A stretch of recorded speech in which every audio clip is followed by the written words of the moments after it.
Ray loses more than a bet during a Vegas weekend on Everyone Loves Raymond. And later, visit with the gang from Springfield on The Simpsons. But your award-winning WHMA News starts right now. I've been an educator for many years, and I've never seen anything like this. Something has affected our students, and the fact that we're not sure what it is, that's scary. Good day. I'm Brad James. Thank you for joining us. The ominous words were from an interview WHMA News conducted with Dirk Hunter, principal of Summit Elementary School.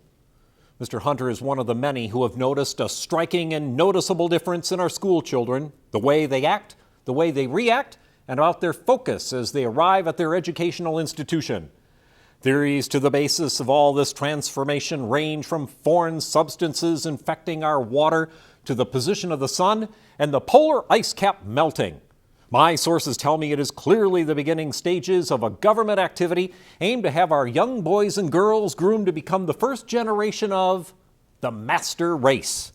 For more on this, we go to Carolyn Simone, scientist at the Genetics Institute. Dr. Simone, good day. Thank you for joining us. Does this evolution of our school-age children warn us that a master race is being formed?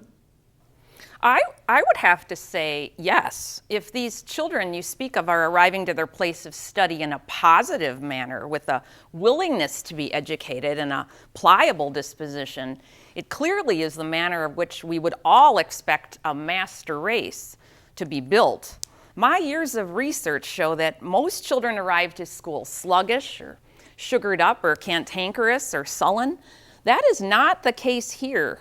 What I theorize is that with the help of physicians and highly medically trained geneticists, human perfection is possible, and I feel the government is probably. We seem to have lost Dr. Simone. We hope to get her back later in the program, but coming up after the break, we will go live to the people who have been living with this mysterious transformation every day. We visit an area grade school for live reactions with students and staff administration. Stay with us, won't you? What is diabesity? It's a city in New York. Would you like to be part of epidemical obesity? The problems sound complex, but they don't have to be. 30 years ago, 70% of our children walked to school. Now, fewer than 15. So what if walking or biking to school was an option for all La Crosse County students? Make it a reality. Support safe routes to school. Turn if into when by visiting our website. Get active. Cause community change. Welcome back. We continue now on the story we have been following closely. Why are school-age children in our area arriving to school with an unexpected, pleasant disposition and temperament? Our own Wendy Suzanne is now live at Summit Elementary School. Wendy, what is the temperature as far as the degree of concern where you are? There's definitely a noticeable difference here, Brad. The students we have been able to observe today are arriving at the school with smiles on their faces and an eager anticipation to get into their classrooms. Mm-hmm. Do the children look like their minds have been altered in any way? Perhaps victims of intense voodoo spellization? No, I don't detect anything that would tell me voodoo spells are in play here. What is somewhat troubling, however, is that the children appear to be ready to learn, and I would venture to say healthier. Aha! I'm standing here with Kevin Baird, second grade teacher. Do you see a transformation with the way the kids are arriving at school this year? Most definitely. Here's where we hear about the dark voodoo arts practiced by the Tasmanian Hunkamunka tribe. I'd say it has a lot to do with the Safe Routes to School program. The Safe Routes to Cool program? The Safe Routes to School program. It's a La Crosse County health initiative to get kids to school either by biking or walking to get revved up and ready for their day.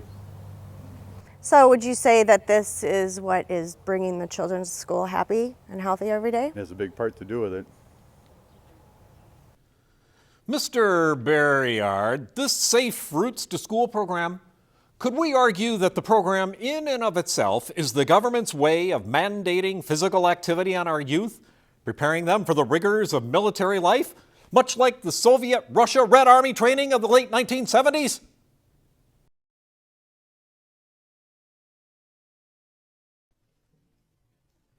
Well, I'm not quite so sure about that, but the Safe Routes to School program has offered the kids a chance to enjoy the time spent with their friends. They have a kind of a nice community of friends that they walk to school with or bike to school with. They get to see the eagles fly over on occasion, or the geese or the cormorants that are close to our school. Gives them a chance to bond with their friends and also just kind of talk about the school day. They also get a chance to talk to their teachers that are on the routes as well. So it's a win-win situation for everybody. We create stronger relationships with our students, and the students get a stronger connection with the staff as well as connecting to the nature around them. It's a good situation for all of us. Brad, I was able to secure one more very important interview regarding the Safe Routes to School program. This is Johnny. Johnny, can you tell me what you like best about the Safe Routes to School program? I just got to have a fun way to get to school with my friends. Great. Ask him which sports nutritional additive his mommy and daddy are obviously giving him. Don't let him off the hook, though. No kid goes to school this happy. So that's the story, Brad. Is it? That child looked too freakishly happy for me. The story, Brad, is that the positive benefits of Safe Routes to School program, where our kids are allowed to walk or bike to school, are established through good old-fashioned physical activity and plain old fresh air. In any case, the students in our area are wanting to show up to school refreshed, healthy, and eager to learn. Among some very happy and eager to learn school children, I'm Wendy Suzanne, WHMA News. Brad? So, as many of you suspected or insinuated, there is no voodoo energy spells, and as many of you believed or suggested, there is no master race development involved in the Safe Routes to School program. While I can see where there may be some people who could easily be fooled into thinking otherwise, the Safe Routes to School program is one that simply permits our students to ride or bike to school each school day. And this program allows our school-aged citizens to arrive at their place of education refreshed and wanting to learn. That is the lesson for today. Coming up next, WHMA has hit the street for an intense, in-depth expose. Is that a Bigfoot mowing his lawn at 16th and Main, or simply a big old hairy middle-aged man? Stay tuned.